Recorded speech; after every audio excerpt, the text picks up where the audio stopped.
Okay. Now, in general, the massive support being given by Western industrialists, chiefly American industrialists, because we were the dominant industrial power at the time, and of course still are, the massive aid being given to Hitler and the fascist governments, generally speaking, went unnoticed. There weren't too many people calling attention to it. Now, one of the very few organizations or interests to attempt to get to the bottom of the industrialists, of the Western industrialists' support for Hitler and their arming of Hitler, was a Senate committee known as the Nye Committee, or a congressional committee known as the Nye Committee. Now, Senator Nye, and along with Senators Bone and Truman, were very concerned with the munitions makers and industrialists and their aid to Hitler, so they formed a committee to look into it.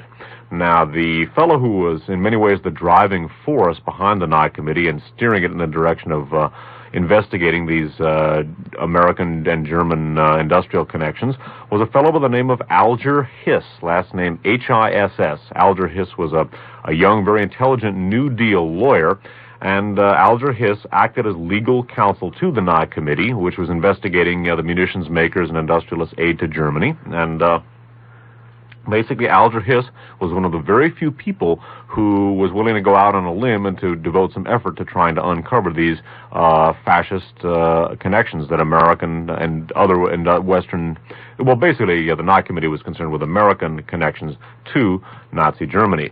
I'm going to read you about this, about Alger Hiss's work for the Nye Committee. The following passage comes from a book called Friendship and Fratricide. That was authored by a man named Dr. Meyer Zeligs, Z-E-L-I-G-S, and it's copyrighted in 1967 in hardcover by the Viking Press. This book is a sort of a psychoanalytic account of the Hiss-Chambers confrontation, the confrontation between Alger Hiss and Whittaker Chambers, who successfully accused him of being a communist spy. Okay, so Friendship and Fratricide by Meyer Zeligs, copyright 1967, speaks of Hiss and his work for the Nye Committee as follows. As legal counsel to the Nye Committee, Hiss passed on legal questions that the committee wanted ruled upon and gave them opinions on matters of law.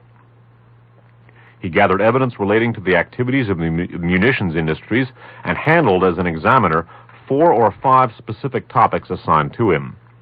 The first of these examinations began on September 10th, 1934, when he questioned John S. Allard, A-L-L-A-R-D, president of Curtiss Wright Export Corporation, regarding the manufacture and sale of aircraft to foreign countries. Okay, we've just looked at Curtiss Wright selling dive bombers or giving dive bombing to the Axis. Hiss went on to officials of the DuPont Company, reaching his height in the questioning of Bernard Baruch. Fully equipped beforehand with all the evidence he needed, Hiss was a meticulous cross-examiner. He received acclaim among the New Dealers, the liberals, and left-wingers, and angered Baruch and his friends. Hiss soon began making a name for himself and was asked to speak at various clubs and societies regarding the work of the Nye Committee. So keep in mind, among the sort of sounds of silence that prevailed concerning the American support for the Axis and Hitler in particular, Alger Hiss was one of the very few people whose voices was raised in condemnation of this aid for Hitler. Yes, and also Alger Hiss, you might bear in mind that on one side of the coin we have Alger Hiss cross-examining Bernard Baruch and others for the Nye Committee on this collusion with the Axis. On the other side, later on in court, we had Whittaker Chambers. We're going to be talking about him, too, a little later on. Okay, while we're talking about this collusion between various elements of finance and business and the Axis powers, we're going to go on and touch on another rather interesting footnote gentleman by the name of Montague Norman. Now, this next section here is from a book called The Nazis Go Underground, which we are going to be quoting from at length. I don't know if we've announced the publishing dates, etc. on this one. No, The Nazis Go Underground was authored by a man named Kurt Rees, last name R-I-E-S-S. It was published in hardcover by Doubleday, Duran and Company in 1944. Of course, now that's Doubleday and Company. In 1944, it was Doubleday, Duran and Company. Kurt Rees was a prominent anti-fascist writer, very well known in his day, but like so many of the authors that we're talking about now, his work and his name have simply disappeared from the historical record for all intents and purposes. This book, The Nazis Go Underground, the title might seem kind of melodramatic to many of you. Keep in mind that in 1944, the United States was at war with the Axis powers, and what might seem melodramatic to us today was commonplace in those days. And, well, perhaps, although the book is not very well known, the best single recommendation for The Nazis Go Underground is the books in whose bibliography it appears. Just about all of the really good books about German espionage during World War II and about the covert side of the Third Reich have The Nazis Go Underground in its bibliography. So it's a little-known but very important work. All right, not only is Mr. Rice, or Reese, however it's pronounced, I guess it's Rice, right? Well, Reese? That's how everybody I know pronounces it, but it is spelled Rice. Anyway, well, not only is he talking about Montague Norman, but another name is going to come up, and that is that of Hjalmar Schacht. And the first name, because it's an interesting one, is spelled Hjalmar, last name Schacht. So Hjalmar Horace Greeley Schacht. Oh, you wanted to get that middle name? Yes. Because he was actually the son of a German banker. He was born in the United States, and this banker was stationed at the New York branch of a large German bank. So he actually was born in the United States and was named Hjalmar Horace Greeley Schacht. Just remember that here again, the same German-American industrial axis that we've been talking about gave birth almost literally to Hjalmar Schacht. That's right, and it's also rather ironic in view of the fact that we're going to be talking about the collusion between a British financial power and the German finance minister. It's rather interesting that the German finance minister's middle name should be Horace Greeley, who, after all, was the famous American who said, "Go west, young man." And that's indeed what Hjalmar and his buddies were planning to do with help from that same British financial whiz. Anyway, so reading from The Nazis Go Underground. So, Dr. Schacht, if he wished, had every opportunity to talk directly or indirectly with banking representatives of the Allies. The most outstanding of them is a man who had been Schacht's closest friend for his entire lifetime, Montague Norman, former governor of the Bank of England, whom Schacht until only very recently must have met frequently in Basel. Mr. Montague Norman, up to his retirement in April 1944, the greatest single power in British finance, has long been in favor of a Nazi regime, as far as Germany was concerned, of course. Undoubtedly, he was motivated only by the reflection that a pro-Nazi course in Germany would be best for the British Empire. As history proves, this was not a very intelligent view to take, but there is nothing to prove that it might not have been his honest conviction. In any case, Montague Norman has, and I remind you this was written in 1944, in any case, Montague Norman has been aiding Hjalmar Schacht, and thus, of course, Hitler, for many years. In 1932, there was a meeting between him and Sir Henry Deterding, D-E-T-E-R-D-I-N-G, in the United States, at which the two, Norman and Sir Henry Deterding, discussed subsidies for the Fuhrer and possible ways of aiding him if he came to power. Sir Henry Deterding was the chairman of Royal Dutch Shell Oil Company. Indeed. And in which the two discussed subsidies for the Fuhrer and possible ways of aiding him if he came to power. Early in 1934, Norman met with more than a dozen outstanding financiers and industrialists of England in his private office in the Bank of England. Norman made a speech to the group in which he referred to the Nazis as a, quote, great stabilizing force, which would come in handy against Soviet Russia. Again, Norman was in favor of financing Hitler. The same year, 1934, saw a number of conferences with Hjalmar Schacht in Badenweiler, a small German spa. At that time, the British government did not quite see eye to eye with the governor of the Bank of England. Prime Minister Stanley Baldwin, in particular, was less than lukewarm to the Hitler cause. During the years 1935 to 1937, however, more and more members of the government went over to Montague Norman. First, Defense Minister Inskip, then Sir John Simon, and finally, Neville Chamberlain, Chancellor of the Exchequer. This move on Chamberlain's part proved to be a decisive factor in shaping his political career. A few months later, he became Baldwin's successor, as Prime Minister, by the way, and we're going to get back to that in just a moment. In December 1938, after Czechoslovakia had been sold out at Munich, Herr Schacht visited England. he was a guest at Montague Norman's house. No statement was issued concerning the purpose of this visit. It was declared to be purely personal. 1 month later, this purely personal visit was returned by Norman when, on his way to Basel, he stopped over in Berlin to see Dr. Schacht. Again, nothing definite leaked out about their conversations. It was rumored, however, that the two men were trying to form some common policy of expanding markets for Germany and of settling Germany's foreign debts. There were also rumors about British export credits for Germany to the tune of $375 million, or thereabouts. Hitler himself, however, saw to the extension of markets for Germany when, a few weeks later, he marched into Prague, contrary to his promises in Munich. And, shortly before the outbreak of World War II, Montague Norman did his friend Schacht another, and presumably last, service when he handed over to him the Czech gold deposited in the Bank of England. Okay, well, let's look at a couple of things there that are rather interesting in light of Montague Norman and Hjalmar Schacht's connections there. The very fact that Neville Chamberlain became Prime Minister of England after his conversion to Montague Norman's side, and after his falling into line with Montague Norman's view of the Nazis as a great stabilizing influence. And of course it was Neville Chamberlain who signed the pact, and in fact was the impetus behind the pact which allowed the Nazis to walk into the Rhineland and later Czechoslovakia unopposed, and which gave them a large head start on World War II and was also pretty demoralizing to the rest of Europe, especially those immediately bordering on Germany. Anyway, it's rather interesting in those lights that Neville Chamberlain did happen to reach the position of power, and Dave has advanced the theory, which I think is certainly worth considering, that in fact this later handing over to Hitler of the very the falsely easy terms in Munich was perhaps a quid pro quo for Neville Chamberlain's ascension to the high spot in British politics.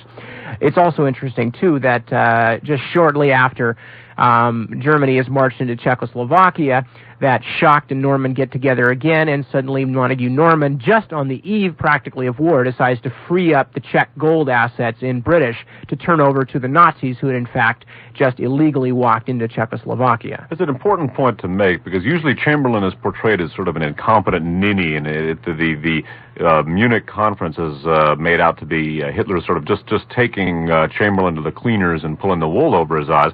Well, again, we can't say for sure, but it seems a reasonable question to ask in light of the fact that his political association, or as Nip Tuck put it, conversion to Montague Norman's political philosophy was instrumental in Neville Chamberlain's rise to the Prime Minister's position. One has to ask, was he repaying a political favor when he basically handed Czechoslovakia over to Hitler? Keep in mind that the Czechoslovakian armaments industry, notably the Škoda works, were incredibly coveted. Whether they were coveted by Hitler, were very, very important, and gave Hitler a much, much larger war-making capacity than he would otherwise have had. Also put him closer to Russia. And keep this in mind. Keep in mind the fact that the pro-Nazi elements within the various countries had a great deal to do with the initial successes of the Nazis in the Western Front. The role of the Fifth Column movements in Western Europe in subverting their armies on the battlefield is something we'll go into when we talk about the rise of fascism. But keep in mind that this sort of pattern was very common. There's a book which is in some university libraries called The Triumph of Treason by a man named Pierre Decaux, last name D-E-C-O-T, who was the French Minister of Aviation during the Social Front by a man named Léon Blum, B-L-U-M, in France. And Decaux describes, and he would remember now he was the French Minister of Aviation, he describes in no uncertain terms how the French fascists, the pro-Hitler French, the so-called cagoulards, or the hooded ones, basically subverted French aircraft production and made for a very, very weak French Air Force, which then succumbed very quickly to Hermann Goering's peaceful Air Force that he wrote about in the Hearst papers. Okay? Now, keep in mind the skullduggery, the duplicity that went on the battlefield during World War II, because we're going to be going into that in a second. Now, I'd like to throw a name out to you now that we're going to touch on now, where he's going to figure very importantly, not only in later in this broadcast and in the second part of looking back from 1984, but we're going to come up against this fellow many, many times in the future. We've already looked at him in the pilot Radio Free America series that we did on the Guns of November about the Kennedy assassination. This fellow is named John J. McCloy. And John J. McCloy was Assistant Secretary of War. During World War II, the Defense Department was called the War Department in those days, and the Secretary of Defense was called the Secretary of War. Well, John J. McCloy and a number of other men named Robert Levett, Robert Patterson, and Harvey Bundy were sort of regarded as the leg men, unquote, for Secretary of War Henry Stimson. In other words, they really ran the War Department. Now, John J. McCloy is a very, very important figure. As I said, we're going to come up against him again. I'd like to read you a couple of very, very short pieces of information about McCloy. These pieces of information come from an article called Minister Without Portfolio. That article is authored by Alan Brinkley, last name Brinkley, and it was published in Harper's Magazine in February of 1983. Now, John J. McCloy had been working with many German political and industrial leaders. He was a lawyer, and he was settling a lawsuit filed against, a massive international lawsuit. Now, as an adjunct to this lawsuit, this international lawsuit, he came to know the top Nazi leaders. And one in particular that he came to know was Adolf Hitler. Quoting now from Minister Without Portfolio, speaking of McCloy, he spent an afternoon in Adolf Hitler's box at the Olympic Games, and he still remembers his strong reaction to his hosts. Quote, "I knew then that they were a bunch of thugs," unquote. Well, keep in mind that McCloy was Hitler's personal guest at the 1936 Olympics. Ask yourself whether Hitler would have invited someone either who he was unsure of or that he would have disliked to be his guest at the 36 Olympics. And keep in mind also that McCloy's disclaimer here that he says, "I knew then that they were a bunch of thugs." Well, it may be true, but certainly his actions during and after World War II raised some very strong questions about whether or not these represent his sincere sentiments. Talking now about some of McCloy's activities as Assistant Secretary of War and as one of the key people in basically formulating and executing America's wartime policy. That is, wartime policy in World War II. Again, from Minister Without Portfolio by Alan Brinkley. Once America entered the war, McCloy served as Stimson's liaison with the Joint Chiefs of Staff and helped plan most of the major campaigns on both fronts. I can read that sentence again. Once America entered the war, McCloy served as Stimson's liaison with the Joint Chiefs of Staff and helped plan most of the major campaigns on both fronts.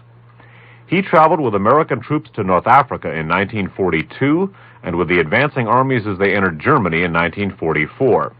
His hand was visible in wartime legislation regulating labor, conscription, recruitment, promotion, and procurement. There was hardly an area of government with which he did not have dealings at one time or another. He was closely involved as well with some of the most sensitive diplomatic decisions of the war. He helped persuade Roosevelt to accept Stimson's controversial proposal that the United States form an alliance with Admiral Jean Darlan of Vichy, France, last name Darlan. The notorious Nazi collaborator was, McCloy insisted, the only man who could bring French forces in North Africa onto the side of the Allies. Keep in mind that the Vichy French were pro-Nazi French. They basically, like the Tsarist industrialists who allied with Adolf Hitler, were willing to form alliances with foreigners in order to sell out their countrymen for their own benefit. And they were, in fact, in power in France during the German occupation, which is a key point. By dint of German arms, okay? But keep in mind the admiration or approval which McCloy had for Admiral Jean Darlan. And keep in mind his presence, his physical presence in North Africa, and the fact that he planned most of the major campaigns on both fronts, that is to say the Pacific and European fronts for the United States. So keep in mind John J. McCloy is being Hitler's personal guest at the 36 Olympics, and we're going to come back to Admiral Jean Darlin and events in North Africa. Indeed, and we'll be coming back to a lot more because we still have 2 hours of the show yet to go. However, we are going to take a short break for about 5 minutes or so, give you all a chance to get up and stretch your legs, give us a chance to get up and stretch our legs. So once again, for Dave Emory, this is Nip Tuck. We will be back with Hour 3 of Looking Back from 1984, A Hidden History of the Cold War, in just a few minutes here on KFJC 89.7 Los Altos Hills.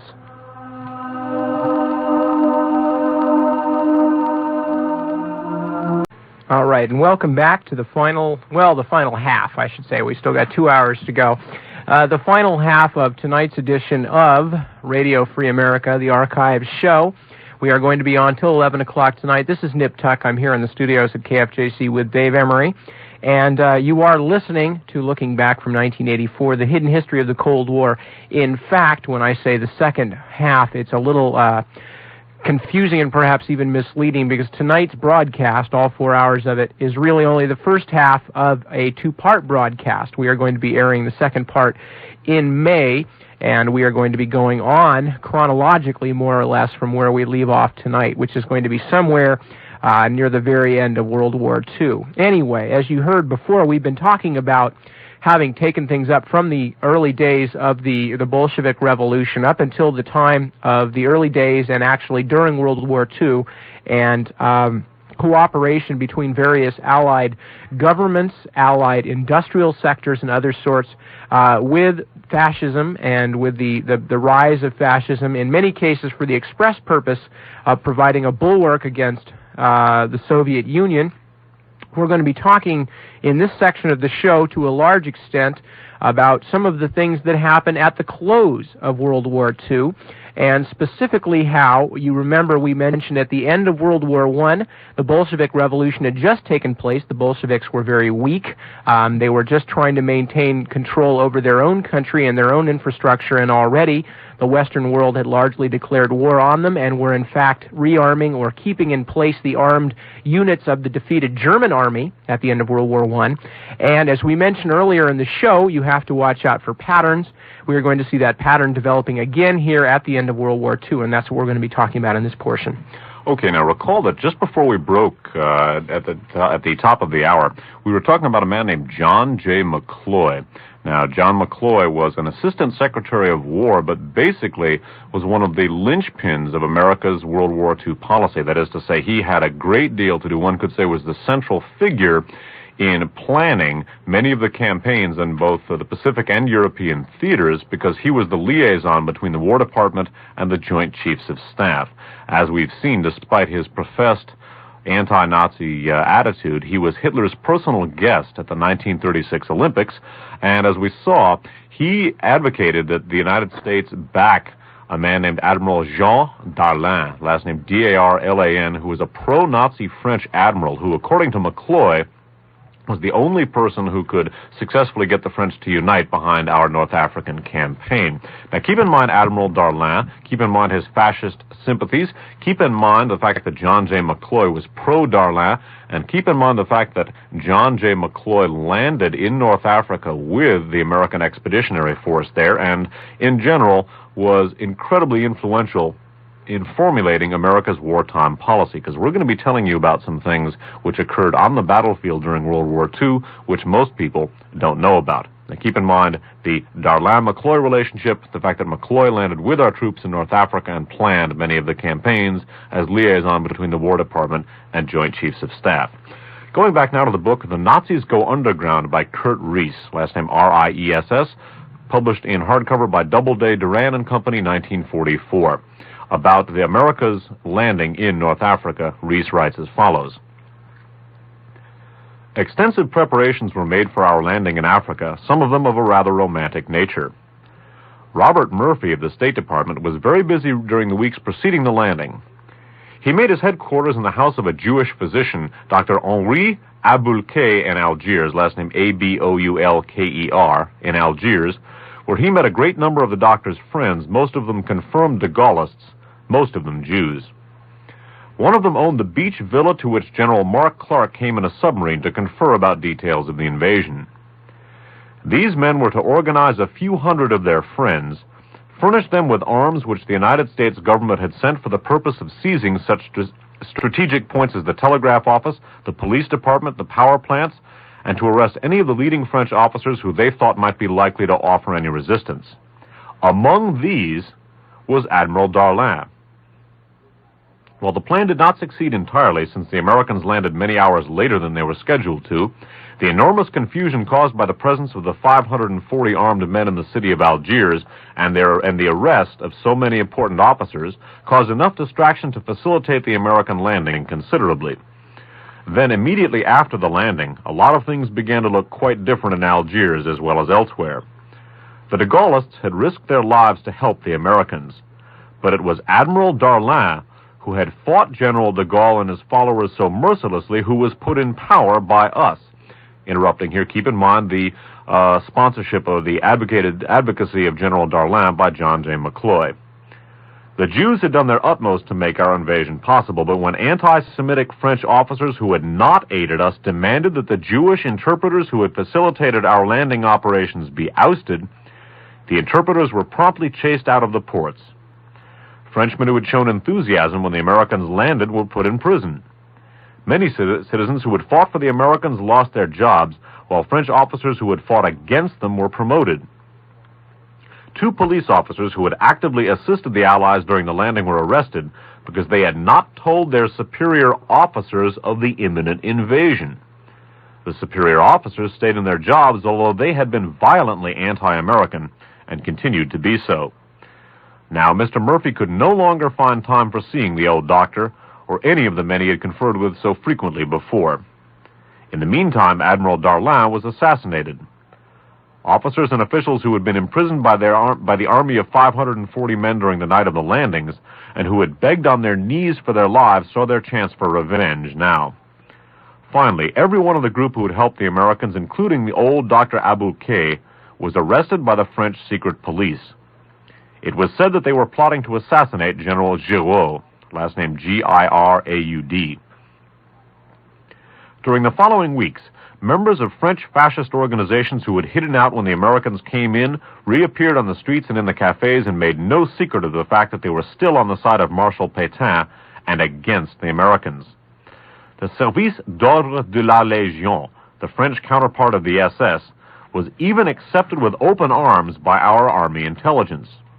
Their intelligence service turned over the names of many suspicious, unquote, persons whom the Americans proceeded to arrest. Most of these were actually de Gaullists or Jews, none of whom belonged to fascist organizations. In the meantime, Mr. Murphy had arranged for Monsieur Marcel Peyrouton, Peyrouton, one of the most faithful of the French collaborationists to go to Algiers. It seemed, in short, that everyone who had helped us to land was being punished, while everyone who had worked against us was being encouraged. Okay, so here basically the United States, with the aid of a number of Jews and socialists, successfully invades North Africa, the Jews and socialists acting basically as commandos and intelligence officers or spies for this landing. Then the very fascist elements we were ostensibly landing to oust are placed back in power. The elements who help us during the course of our invasion are interned.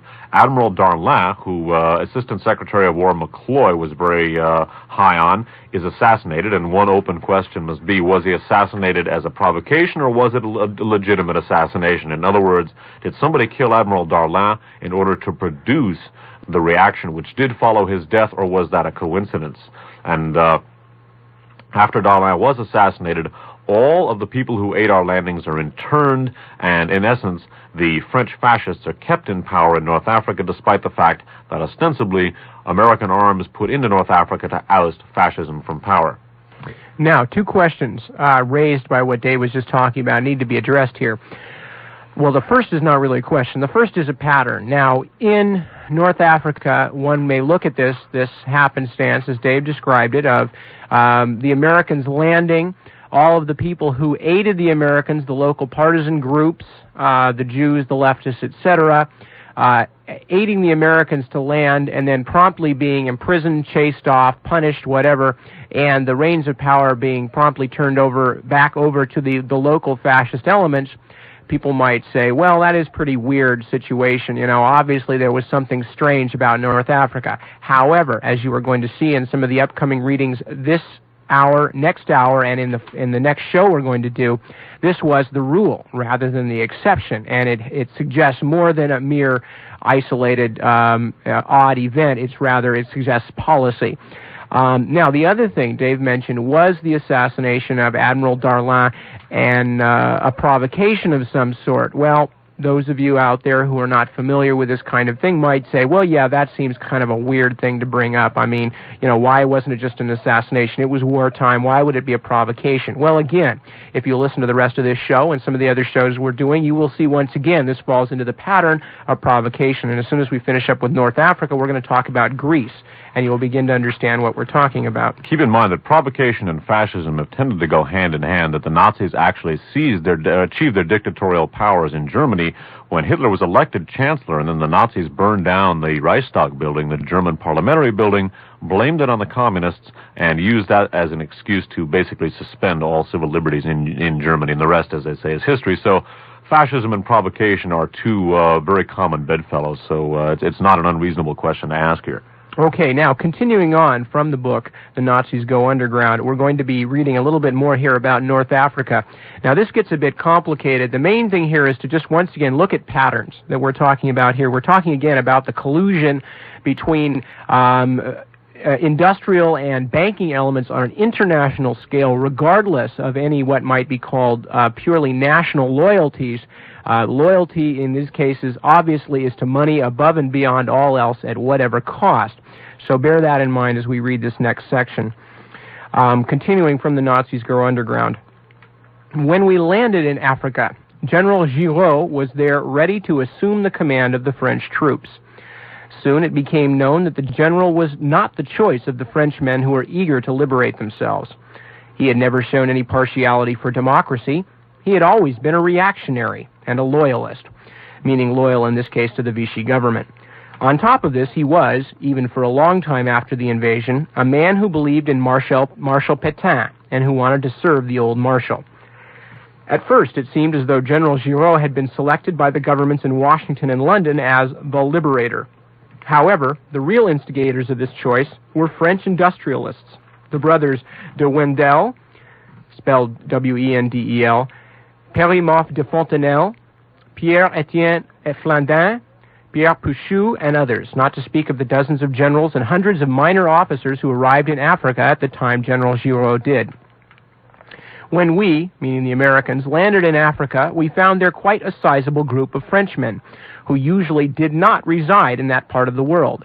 We also found many billions of francs in African banks, which had not been there a short time before. There had been a leak somewhere, and a few French industrialists, or were they German, had not been slow to profit from it. Now, bear in mind that when the United States came into the war, in many ways the tide of the war began to turn. That was the turning point when America's industrial effort and its immense industrial reserves could be brought to bear on the war effort on behalf of the Allies. Many of these supporters and collaborators throughout Europe who may have supported the Nazis philosophically were aware that the Nazis probably could not hold out, although there may have been some doubt, and in many cases began shipping money out of the countries, money that they had gotten their hands on in the first place because of their collaboration with the Nazis, in order to prepare their way in the post-war world to retain their positions of power. Now, this is something we're going to see time and again. Worth noting, too, that right at the same period of time when the U.S. entered the war, December of 1941, the Red Army launched its first serious counteroffensive on the Eastern Front in Europe, driving the Wehrmacht from the gates of Moscow, and the German General Staff's plan had been to take the Soviet Union before the onset of the Russian winter, so that pro-fascist fascist sympathizers and fascists in Europe had sort of a double whammy to look at in December of 1941. The United States, with its huge manufacturing capacity, its huge base of raw materials and population, had just entered the war on the side of the Allies, And at the same time, the Soviet Union had not been eliminated during the first winter, and the German plan called for that, and the Red Army was on the offensive. So it really, things were looking very bleak at that period of time for the cause of fascism. Okay, now again, Reese is talking about when the Americans landed in North Africa, they discovered an amazing amount of capital, mostly in francs, that had not been in North Africa shortly before. Reese writes as follows: "The story goes back to November 1941, when a Franco-German trust was formed to control African raw material bases. This trust was capitalized, meaning started out at 8 million francs. 51% of its shares were taken over by I.G. Farben, the rest by leading French chemical concerns. Both the German government and Vichy approved.